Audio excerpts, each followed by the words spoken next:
வணக்கம், நான் உங்கள் சங்கவி. வீடியோக்குள்ளே போகிறதுக்கு முன்னாடி என்னோட சேனலுக்கு யாராச்சும் புதுசாக வந்திருக்கிறீங்களா சப்ஸ்கிரைப் பண்ணுங்கள். இப்போ இன்றைக்கான தகவல் என்னன்றதை பார்க்கலாம். நாளுக்கு நாள் இந்த இளவயது மரணங்கள்ன்றது ஒவ்வொரு நாளும் நடந்து கொண்டு தான் இருக்கின்றது. நாங்களும் இன்றைக்கு நிற்கும் நாளைக்கு நிற்கும் என்று பார்த்தாலும் அது ஒவ்வொரு நாளுமே அதிகரித்த வண்ணமாகத்தான் இருக்கின்றது.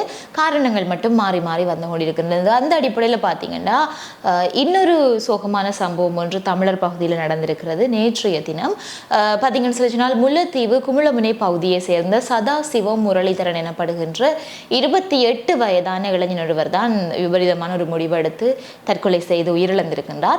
அது மட்டுமின்றி பார்த்தீங்கன்னா இந்த இளைஞனும் கூட 2022ஆம் ஆண்டு கடந்த வருடம் தன்னுடைய பட்டப்படிப்பை நிறைவுக்கு கொண்டு வந்த ஒரு பட்டதாரி மாணவன் என்றுதான் எல்லாரையுமே அதிர்ச்சிக்குள்ளாக்கிய ஒரு விடயமாக இருக்கிறது. ஏன் அப்படின்னு பார்த்தீங்கன்னு சொன்னால் நிச்சயமாகவே இன்றைய கல்வியில் நன்றாகவே தேர்ச்சி பெற்ற மாணவர்கள் இப்படியான தவறான முடிவுகளை யோசிக்காமல் எடுப்பது நிச்சயமாக இந்த சமூகத்திற்கே ஒரு பெரிய ஒரு அதிர்ச்சிக்குள்ளாக்கக்கூடிய ஒரு சம்பவமாகத்தான் பதிவாகும். அது மட்டுமின்றி எங்களுடைய குடும்பத்துக்குமே அது ஒரு பெரிய பேரிடியாகவும் பேரிழப்பாகவும் அது இருக்கும். 28 வயதில் என்கின்ற பொழுது நேற்றைய செய்தியில் சொல்லியிருந்தது 24 வயது. இப்படியான சின்ன சின்ன வயசு, அதுக்கு முன்னுக்கு 23 22 சொல்லி எல்லாமே சின்ன சின்ன வயசு இளைஞர்கள் இப்படி தவறான முடிவுகள் எடுத்து உயிரிழக்கிறது என்றது நிச்சயமாக இனிமேல் நடக்கக்கூடாத ஒரு காரியம். நிச்சயமாக நான் வளமையாக சொல்கின்றது போலவே ஒரு விடயம் தான் நான் உங்களுக்கு சொல்ல முடியும். என்ன அப்படின்னு சொல்லி சொன்னால், தற்கொலை செய்வதற்கு துணிவு இருக்கின்றது என்றால் சற்று வாழ்ந்துதான் பாருங்களேன். இந்த உலகத்தில் எவ்வளவோ விஷயங்கள் இருக்குது. ஸோ எல்லாத்துக்குமே நீங்கள் எல்லாத்தையுமே பார்த்து நீங்கள் அனுபவிக்காமல் நீங்கள் உங்களுடைய வாழ்க்கையை முடிவுக்கு கொண்டு வரணும்னு நினைக்கிறதுல எந்த ஒரு பிரயோஜனமுமே கிடையாது. ஆகவே எல்லாத்தையுமே எதிர்கொண்டு அவற்றை தாண்டி நீங்கள் வாழ பழக வேணுமே தவிர இப்படி கோழைத்தனமான முடிவை எடுத்து உங்களுடைய உயிரை மாய்ப்பதில் எந்த ஒரு பிரயோஜனமும் கிடையாது. அதுவும் கூடுதலாக படிக்கக்கூடிய மாணவர்கள், படித்து முடித்த மாணவர்கள் இப்படியான செயல்களில் இறங்குறது நிச்சயமாக ஒரு தவறான செயலாகத்தான் கொள்ள வேண்டும். ஏனென்றால் தற்கொலை எப்பொழுதுமே எதற்குமே தீர்வாகாது. ஆகவே இதே ஒரு முன்மாதிரியாக எடுத்து எல்லாருமே எடுத்துக்கொள்ள கூடாது. அதாவது காதல் தோல்வியா உடனே தற்கொலை, படிப்பில் தோல்வியா உடனே தற்கொலை, குடும்பத்தில் பிரச்சனையா உடனே தற்கொலை, அப்படியான ஒரு தீர்வை எப்பொழுதுமே தேடிக்கொள்ள வேண்டாம். எல்லாத்துக்குமே ஒரு தீர்வு இருக்குது. எல்லாத்துக்குமே ஒரு பிரச்சனை வருதுன்னா அது கட்டாயமாக தீர்வு இருக்கும். ஸோ அதை தேடி போங்க. தற்கொலையை ஒரு முடிவாக எடுத்துக்கொள்ளக்கூடாதுன்றது இந்த இடத்துல தெரிவித்துக் கொள்கிறேன். இதை தாண்டி இன்னொரு விஷயம் நான் உங்களுக்கு சொல்லணும். என்ன அப்படின்னா, இது பட்டதாரி மாணவன் ஒருவன் உயிரிழந்த செய்தி இல்லையா. இன்னொரு செய்தி பார்த்தீங்கன்னா, ஒரு பட்டமளிப்புக்கு வந்த ஒரு பெண்ணை போலீசார் கைது செய்திருக்கிறார்கள். என்ன காரணமாக இருக்கும்? பட்டமளிப்புக்கு வந்த பெண் என்ன தப்பு செய்திருப்பார் அப்படின்னு நிறைய பேருக்கு கேள்வி இருக்கும். என்ன நடந்திருக்கு அப்படின்னு பார்த்தீங்கன்னா, ஜனாதிபதி ரணில் விக்ரமசிங்க அவர்களின் தலைமையில் நடைபெற்ற அலரி மாளிகையில் நடைபெற்ற தேசிய கல்வி பட்டதாரிகளுக்கான பட்டமளிப்பு விழா நடைபெற்றிருந்தது.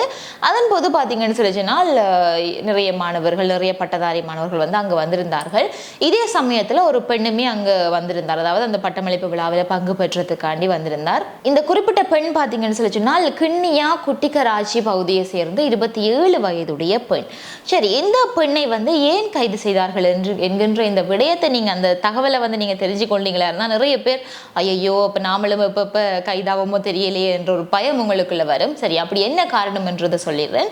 இந்த பட்டமளிப்பு விழாவுக்கு வந்த அனைவரையுமே போலீசார் சோதனைக்கு உட்படுத்தி இருக்கிறார்கள். ஏனென்றா ரணில் விக்ரமசிங்க அவர்கள் வருகிறார் இல்லையா, ஜனாதிபதி வருகிறார் என்கின்ற பொழுது நிச்சயமாக சோதனை நடக்கும். அப்படி சோதனைக்கு உட்படுத்திய பொழுது இந்த பெண்ணிட்ட 2 அடையாள அட்டைகள் இருந்திருக்கின்றது. அதாவது நீங்கள் வேறொருவருடைய அடையாள அட்டையை வைத்திருந்தால் பரவாயில்லை, உங்களுடையதையும் வைத்து இன்னொருவருடையும் வைத்திருக்கிறீர்கள் சொல்லி அதில் எந்த வித பிரச்சனையும் கிடையாது. ஆனால் உங்களுடையதையே 2 அடையாள அட்டையாக நீங்கள் வைத்திருந்தீர்கள் ஆனால் அது நிச்சயமாக சட்ட ரீதியான ஒரு சட்டத்துக்கு புறம்பான செயல். அது மட்டுமின்றி அது ஒரு குற்ற செயலாக கருதப்பட்டு நீங்கள் கைது செய்யப்பட்டு அதற்கான தண்டனையும் உங்களுக்கு கிடைக்கப்பெறும்.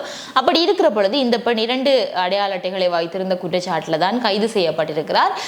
இப்படியான விடயங்கள் நிறைய பேர் நீங்கள் செய்யறதுக்கான வாய்ப்புகள் இருக்கு. நிறைய பேர் நீங்கள் உங்களோட கைவசம் வைத்திருப்பீர்கள். ஏன் அப்படின்னு சொல்லி சொன்னால், இந்த பழைய நடைமுறையில் இருந்த ஐசி இருக்கிறது தானே அந்த தேசிய அடையாள அட்டையை இப்பொழுது புது நடைமுறைக்கு வந்ததன் பின்னராக எப்படி மாற்றப்பட்டிருக்கிறதோ அதற்கு மாற்றுவதற்காக நிறைய பேர் என்ன செய்வீங்கன்னு சொல்லி சொன்னால், உங்களுடைய பழைய பழைய ஐசியை கொடுத்துவிட்டு நீங்கள் புது ஐசி எடுப்பீர்கள். அதுதான் முறை. நீங்கள் எதை வைத்திருக்கிறீர்களோ அதை கொடுத்துவிட்டு நீங்கள் புது ஐசி வாங்கிக் கொள்வீர்கள். அப்படி இல்லைன்னா சில பேர் வந்து திருமணமானவர்கள் வந்து தங்களுடைய கணவனினுடைய பெயரில் ஐசி எடுக்க வேணும் அப்படின்னு சொல்லி சொன்னால் உங்களுடைய பழைய ஐசியை கொடுத்துவிட்டு புது ஐசி வாங்குவீர்கள் உங்களுடைய கணவனின் பெயரில்.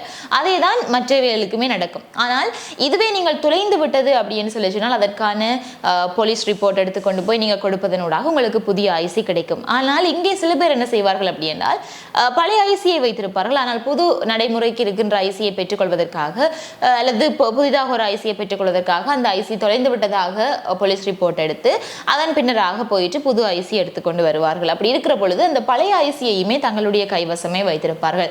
அப்படி யாராச்சும் வைத்திருப்பீர்கள் ஆனால் தயவு செய்து இன்றையுடன் அதை கைவிட்டு விடுங்கள். ஏனென்று சொல்லி சொன்னால் நீங்களுமே போலீஸில் வந்து கைதாவதற்கு நிறையவே சாத்தியக்கூறுகள் இருக்கிறது, நிறைய வாய்ப்புகள் இருக்கிறது. ஏனென்றால் இது வந்து சட்ட ரீதியான ஒரு குற்றச் செயலாக கருதப்படுகிறது. ஆகவே யாராச்சும் அப்படி வச்சிருக்கிறீங்க அப்படின்னு சொன்னால் இன்றைக்கே தூக்கி எறிஞ்சிடுங்க. ஸோ இந்த ஒரு விஷயத்தை நான் உங்களுக்கு சொல்ல வந்தேன். நான் இதை விட இன்னொரு விஷயம் சொல்லணும் என்ன அப்படின்னு பார்த்தீங்கன்னா, இந்த குடும்ப பிரச்சனைகள் என்றது வந்து ஒருவனை எந்த அளவுக்கு கொண்டு போகின்றதுன்றது வந்து யாராலையுமே கணிக்க முடியாது. ஏனென்றால் ஒவ்வொருவரும் தங்களினுடைய கோபங்களினுடைய உச்சகட்டங்களில் வேறு வேறு மாதிரியாக இருப்பார்கள். ஒவ்வொருத்தருடைய குணாதிசயங்களும் அவர்கள் கோபத்தில் இருக்கும் பொழுது அப்படியே ஒட்டுமொத்தமாகவே மாறிவிடும். அப்படி இருக்கிற பொழுது இந்த கணவன் மனைவிக்கு இடையில் ஏற்படுகின்ற இந்த ஒரு பிரச்சனை, குடும்ப பிரச்சனைகள் என்றது ஒருவரை கொலை செய்கின்ற அளவுக்கு மாற்றிவிடும். அதே மாதிரி உச்சகட்டமாக ஒருவரை உடல் ரீதியாக துன்புறுத்தலுக்கு உள்ளாக்குறதுக்கும் ஆக்கிவிடுகின்றது. அப்படி இருக்கிற பொழுது ஒரு சம்பவம் ஒன்று இலங்கையில் நடந்திருக்கு. என்ன அப்படின்னு பார்த்தீங்கன்னா, கொழும்பு மாவட்டம் பிளியந்தலை மொரட்டுமுல்ல சமரக்கோன் பிரதேசத்துல தான் ஒரு சம்பவம் ஒன்று நடந்திருக்கிறது. அதாவது தன்னுடைய கணவனுக்கு மனைவியே தீ வைத்து கொளுத்தி இருக்கக்கூடிய சம்பவம் ஒன்றுதான் பதிவாகி இருக்கிறது. என்ன காரணம் அப்படின்னு பார்த்தீங்கன்னா, நேற்றைய தினம் அதிகாலை 3 மணி அளவில் இந்த சம்பவத்தை அந்த மனைவி செய்திருக்கிறார். ஏன் அப்படின்னா, இந்த மனைவிக்கு நீண்ட காலமாகவே வேறொரு நபருடன் தொடர்பு இருந்திருக்கிறது. இப்படியாக இருக்கிற பொழுது இந்த ஒரு விடயம் கணவனுக்கு தெரிய வர கணவனுக்கு மனைவிக்கும் இடையில ஒரு பிரச்சனை வந்து ஏற்படுகிறது, ஒரு தகராறு வந்து ஏற்படுகின்றது. இந்த தகராறு வந்து பார்த்தீங்கன்னு சொல்லி ஒரு கட்டம் எல்லாமே இப்போ ஒரு சண்டை பிடிக்கிறாங்கன்னு சொன்னாலும் இரவு வந்து எல்லாருமே நித்திரைக்கு சென்று விடுவார்கள் இல்லையா? அப்படி இருக்கிற பொழுது கணவனும் இரவு நித்திரைக்கு சென்று விட்டார். நித்திரைக்கு சென்ற வேளையில் அதிகாலை 3 மணி அளவில் தான் கணவனுக்கு வந்து கால் பகுதியிலிருந்து தீ வைத்திருக்கிறார். இதன் போது அந்த கணவனுடைய கால் பகுதி முழுவதாக எரிந்து விட்டது அப்படின்னு சொல்லிட்டு போலீசார் வந்து தெரிவிச்சிருக்கிறார்கள். இருந்தாலும் இதன் பின்னராக மனைவியிட்ட விசாரிச்ச பொழுது அவர் என்ன சொல்லியிருக்கிறாருன்னா, நான் வந்து தீ வைக்கல, கணவர் தான் தன்னை தானே தீ வைத்து கொண்டார் அப்படின்னு சொல்லிட்டு அவ விசாரணைகள்ல சொல்லி இருக்கிறார். இருந்தாலும் இனிமேல் அந்த கணவனிடம் முன்னெடுக்கப்பட இருக்கின்ற விசாரணைகள் மூலமாக உண்மை என்னன்றது தெரிய வரும். அவர் தான் தீ வைத்தாரா இல்லாட்டி மனைவி தீ வைத்தாரான்றது வந்து தெரிய வரும்.